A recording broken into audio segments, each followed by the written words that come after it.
Hello students, welcome to EPG Patashala. I'm Dr. K.R. Rammohan, Associate Professor, Head Department of Anthropology, Sikkim University. Today we are going to talk a module on Symbolic Anthropology, and this module is from the paper Theories and Methods in Social Cultural Anthropology. So before we go this module, let us see what are the learning outcomes from this module. To develop an understanding about the concept of interpretive and symbolic anthropology. To know about the contribution of various scholars to the concept. To be able to critically analyze the topic. To know about the recent trends, particularly in cognitive anthropology. Before we begin, what is symbolic anthropology? There are two important themes emerged. It is not only just studying the symbols, but the overall pattern of a given society. How do they codify various cultural aspects? And it is the job of the researcher to interpret the culture like a language. So they have an opinion that culture is like a language. And our job, or the ethnographer's job, is to understand this language, which is called culture, and we need to interpret this culture. Hence it is interpretive anthropology. So symbolic anthropology is believed like that language. Symbols have a shared meaning, and the system which can be understood in particular historical and cultural context. For example, there is a particular symbol in a particular culture. Everybody has the same meaning towards that symbol. It is not that I have one meaning towards that symbol, he has some meaning or she has some meaning. So all members share a common meaning towards that symbol. And this symbol perhaps might have come from a historical and a cultural context. Now, symbolic anthropology was important in terms of its approaches, which move from scientific understanding meaning or deciphering reality, which is not out there, but rather it is in the people's mind. We cannot see just like an artifact or like a building. It is cognized in people's mind, that means in the native's mind, which individuals experience internally and they put it externally. That means they construct it socially. So it is also extended to the understandings of people's action and how the structure is represented through symbols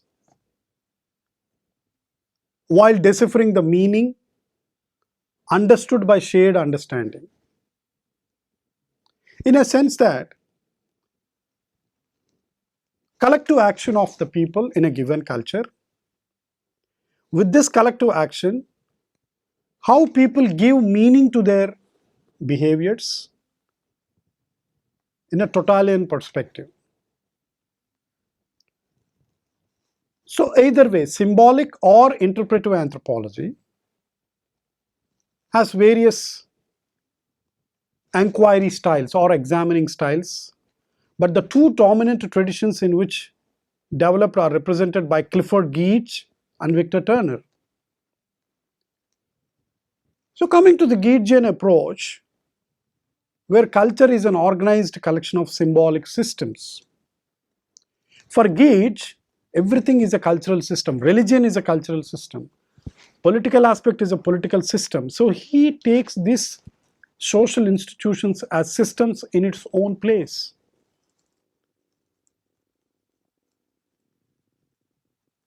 But Turner's work is basically, again, which reflects some nuances of a structure functionalist way. Symbolic anthropology has contributed by various scholars from various disciplines, right before from the Enlightenment period till now. So the two scholars from Enlightenment period who contributed immensely are Battista Vico. Descartes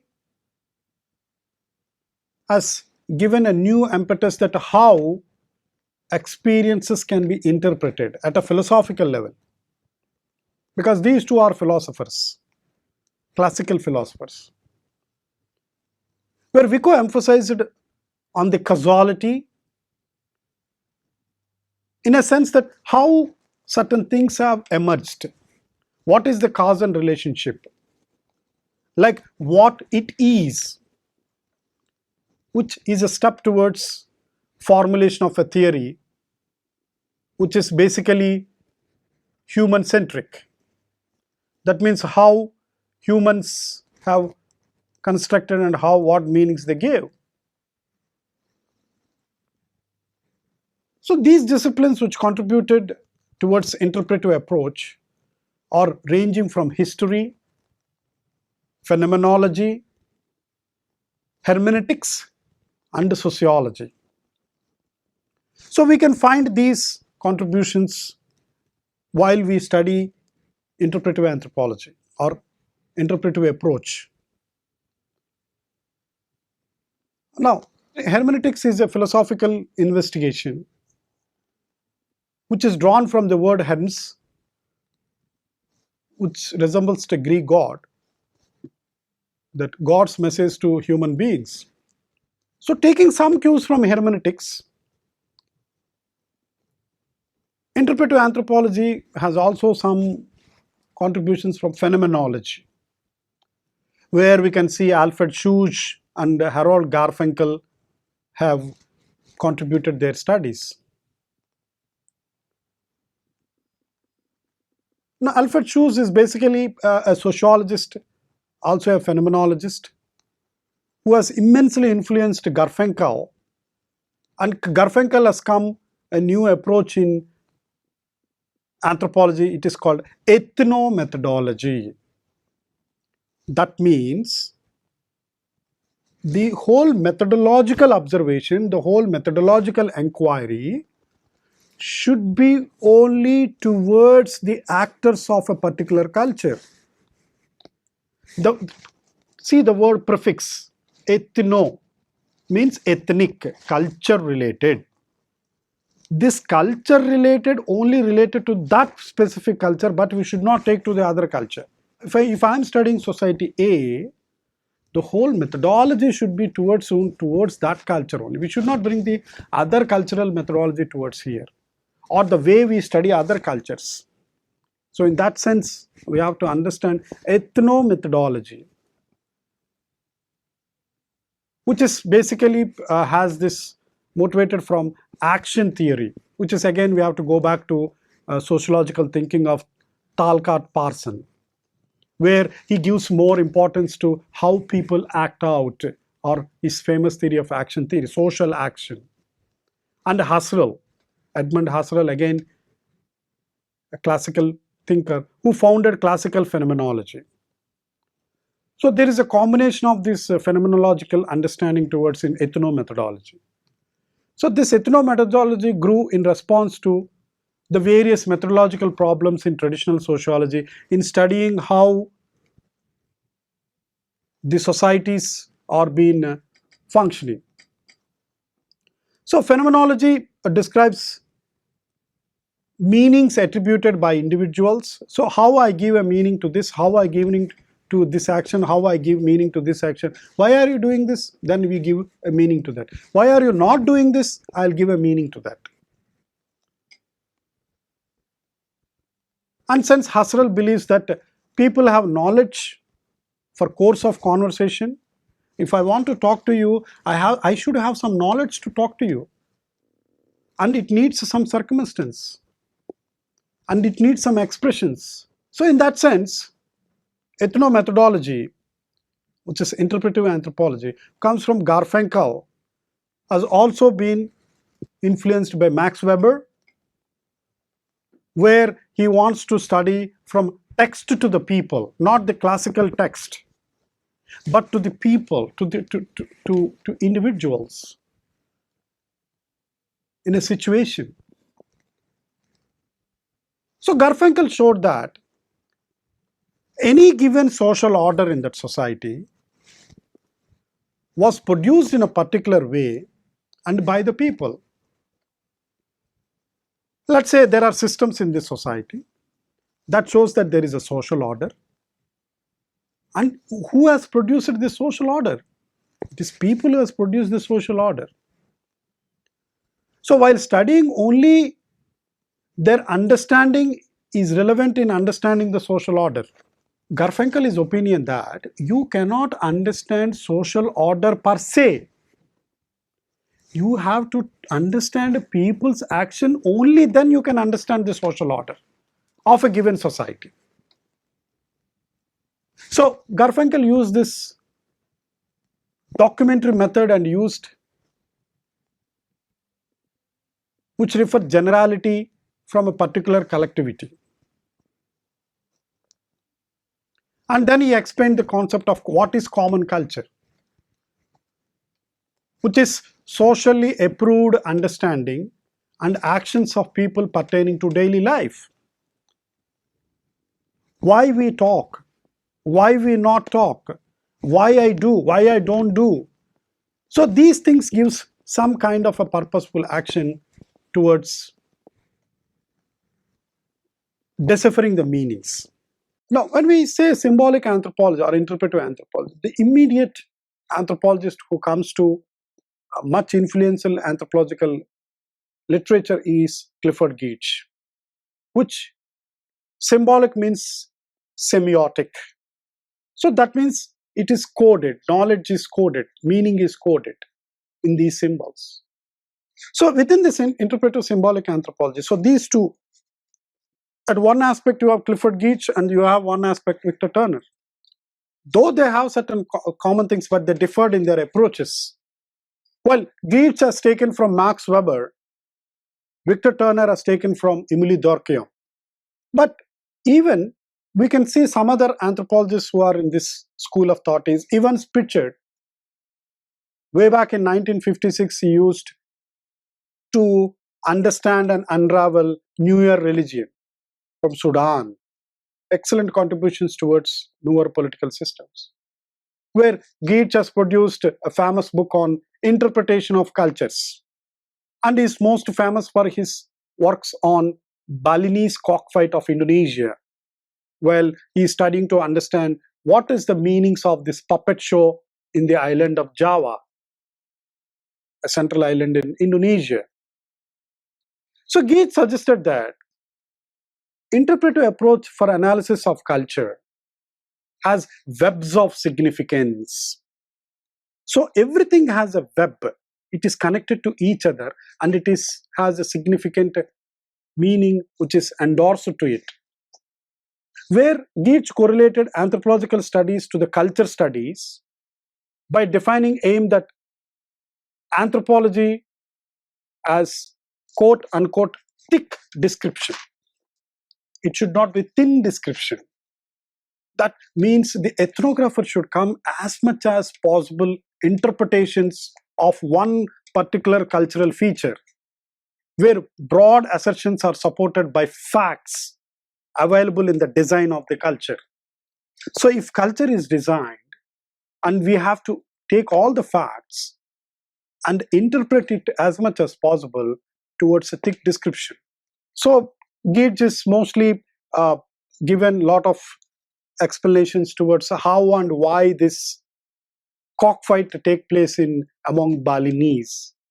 So a fight takes place, there are so many actors, so much of symbolic importance takes place, including the symbols of what is cock, why is there are guys, those who are betting, those who are not betting, what is a lady killer, what is a warrior, who is a hero, what is a deep play. All these things give. And what is the difference between a rooster with a dying cock? All these things are given an exhaustive meanings in a small feature like this Balinese cockfight.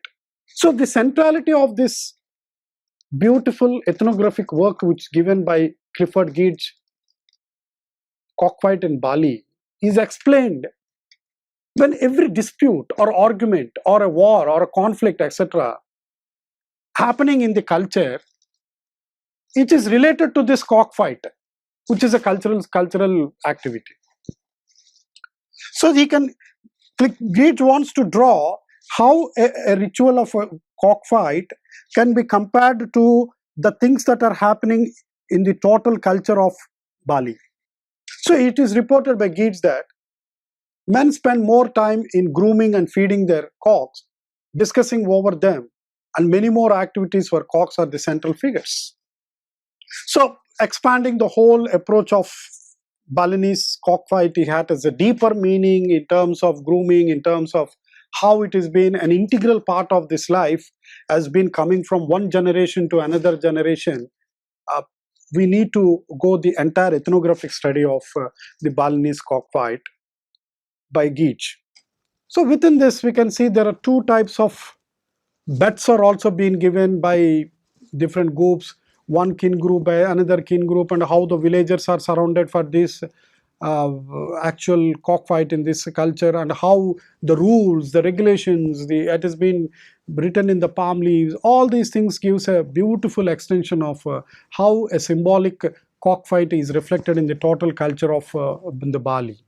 To draw some conclusions of this ethnographic work or the cultural activity of this cockfight, themes like gambling, status hierarchy, aesthetic evoking excitement while it is the cockfight, the real cockfight is taking place, all are connected to rage, fear, bounded by the rules which have a symbolic structure in the inner society. A layman cannot understand these things. He thinks it's only a cockfight.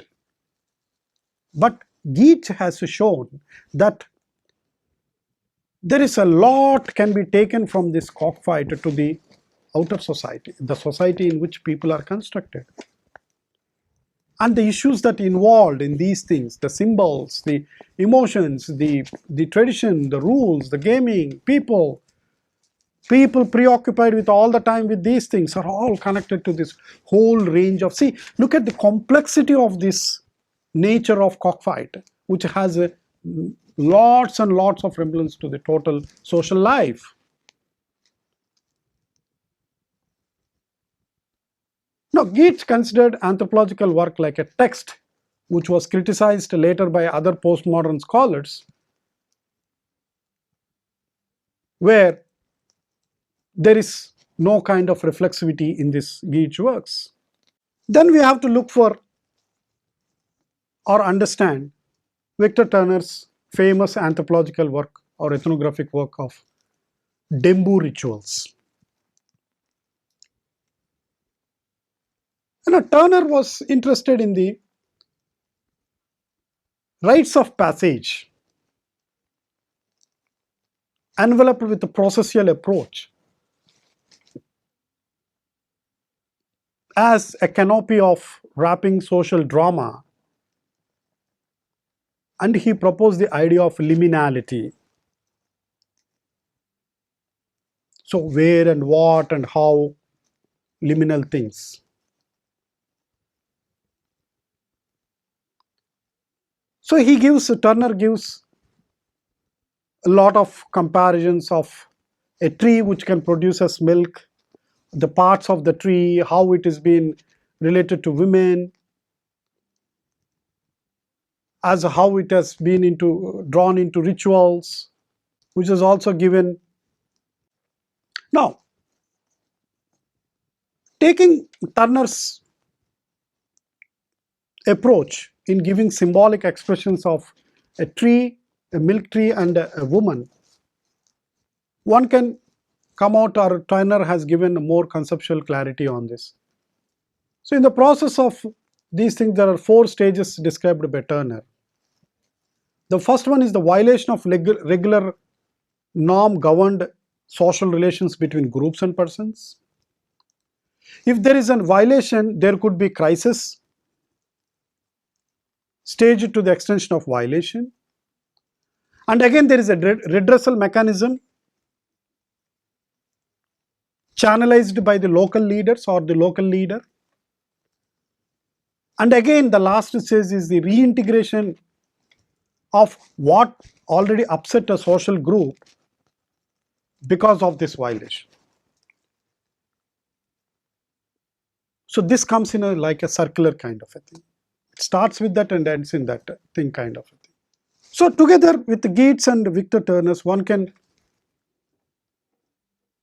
understand the entire cultural system. How does a cultural system, what do you mean by cultural system? We only know what is culture. But in interpretive anthropology, the stress is more on that there is a concept called a cultural system. Culture is like a system which is embedded in various layers, multi-layers. Layers upon layers, layers upon, like a system which is designed. Culture is also like a system with many layers. So Schneider, which has contributed more with the systems of symbols, he says that there are core symbols, which again we have a similarity with the Levi-Strauss structure. And symbols constitute the system, and these systems have units to a particular domain of culture, like religion, religious system, religious symbols. And these units are related to each other. And symbols have basic unit of domains. For example, religious symbols, political symbol, rites of passage symbols, gender-wise symbols. So the levels of social reality was formed by action and by other symbols. So we act according to the symbol and according to there is an action. So there is behavior, which is objective reality, different from cultural reality, which is operated at a symbolic level. And the other third level is the normative level, which symbols and the action pattern are governed or triggered by the rules of the norms of a particular culture. Now, having said this, there are 2 issues confront the whole interpretive anthropology. One is the question of objectivity. To what extent this can be verified, which is opposite to subjectivity, which is purely scientific understanding of whether the cultural phenomena is objective,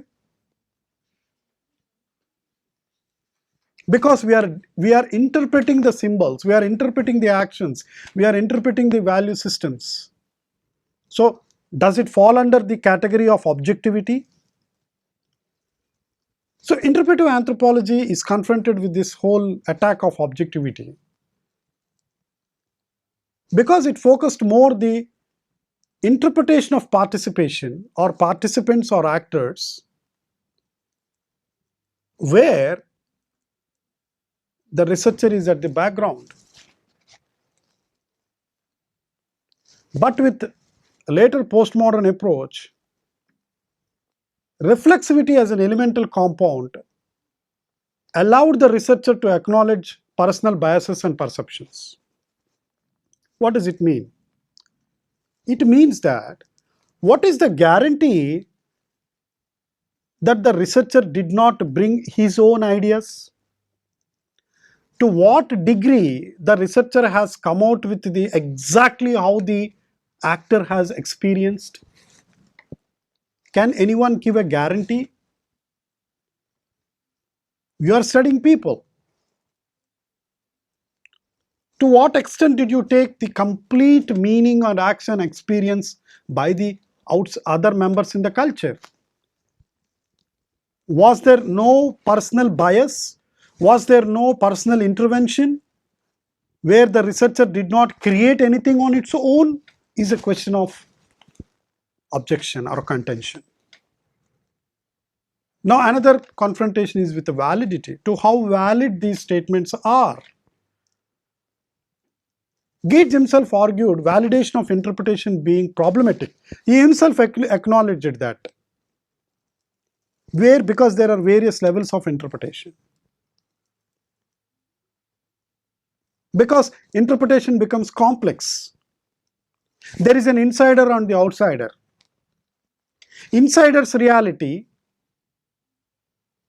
understanding reliability of perception is questioned. Hence we need a triangulation method, where triangulation method means all methods have to be incorporated, not only just one method. Only then we can get the insider's point of view. And Geertz himself has agreed there is a difficulty in bringing out this reliability concept. Hence, but the ethnographer should be detached with the kind of interpretation which is giving. Now, the recent studies are basically towards redirect the interest of symbolic anthropology to metaphor, metonymy, synecdoche, and irony, which are taken away by the symbols. It is not just only the symbols that we study, but the linguistic aspects which we interpret these symbols.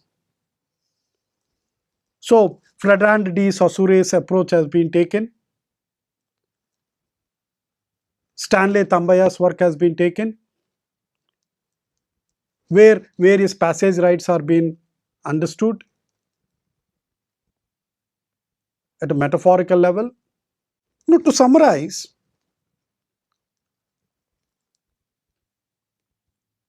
symbolic / or interpretive anthropology perceives or considers society or culture is like a language. So what is the job of the anthropologist or the ethnographer? Is to first to know, to understand this language and interpret this language to the others, to put it very simply. Now, how does this one go about? Because they see culture is like a systematically designed with various levels of operation. And within these systems, individuals are the key role makers or key actors. So now comes this process of understanding at a phenomenological level the lived experiences and the meanings that peoples give. By giving a lot of ethnographic accounts of Geertz's works, Turner's works, and later developments. Nevertheless, symbolic anthropology, interpretive anthropology has given a different approach to study cultures in detail from subjective aspects, particularly subjective aspects. It has been questioned regarding the objectivity and validity. To what extent the ethnographer was successful in bringing out the real meanings ascribed by the people in that given situation. To what extent these statements are valid claims by the ethnographer.